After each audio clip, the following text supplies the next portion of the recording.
Hello and welcome. Today, you will learn English through another motivational story. Sometimes, the answer we're looking for begins with a question we're afraid to ask. Let's begin. Monday morning arrived with clear blue skies and a cool autumn breeze. Sarah stepped off the school bus and adjusted the strap of her backpack. Students filled the courtyard, laughing as they walked toward their classrooms.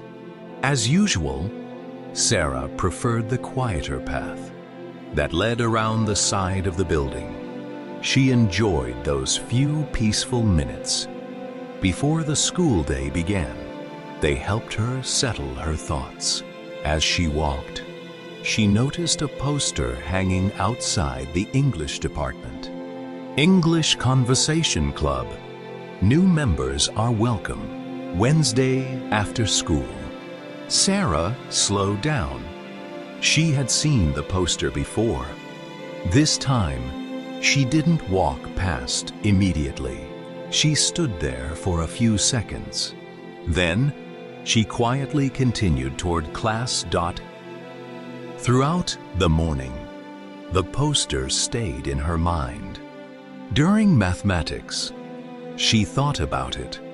During history, she thought about it again. Even during lunch, she caught herself wondering what it would be like to join.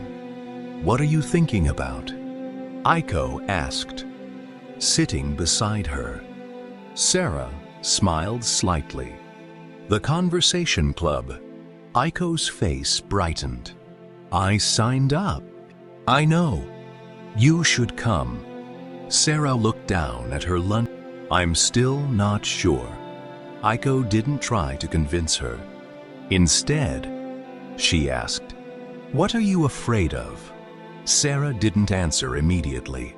She picked at her food with her fork. Finally, she whispered, "I'm afraid they'll realize I'm not as good as they think." Aiko looked at her for a moment. Then, she smiled gently. "Sarah, nobody joins a club because they already know everything. They join because they want to learn." Those words stayed with Sarah for the rest of the afternoon. After her final lesson, she walked toward the school library. The library had become one of her favorite places. It reminded her of home.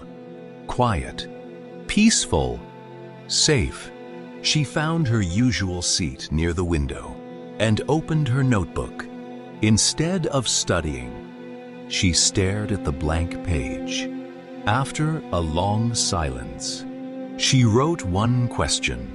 "What would I do if I wasn't afraid?" She looked at the words. Then, she closed the notebook. A few minutes later, Mrs. Adams walked past the table. "Good afternoon." "Sarah." "Good afternoon." Mrs. Adams noticed the notebook. "May I sit for a moment?" "Of course." The teacher smiled warmly. "I've been meaning to ask you something." Sarah nodded. "I've noticed how carefully you think before you speak." Sarah looked embarrassed. "I think too much." Mrs. Adams laughed softly. "Perhaps. But careful thinking is not a weakness. It becomes a problem only when fear makes your decisions for you." Sarah listened quietly. The teacher continued, "Do you know the difference between being quiet and being afraid?" Sarah shook her head. "Being quiet is part of your personality. Being afraid is something you can overcome." The words settled deeply in Sarah's heart. No one had ever explained it that way. For years, she had believed the two were the same. Maybe They weren't. Before leaving, Mrs. Adams smiled. "I hope I'll see you at the Conversation Club on Wednesday. I'll think about it," Sarah replied. Mrs. Adams stood up. "I know you will." As the teacher walked away, Sarah looked back at her notebook. She opened it once more. She had written earlier, "Quiet is who I am.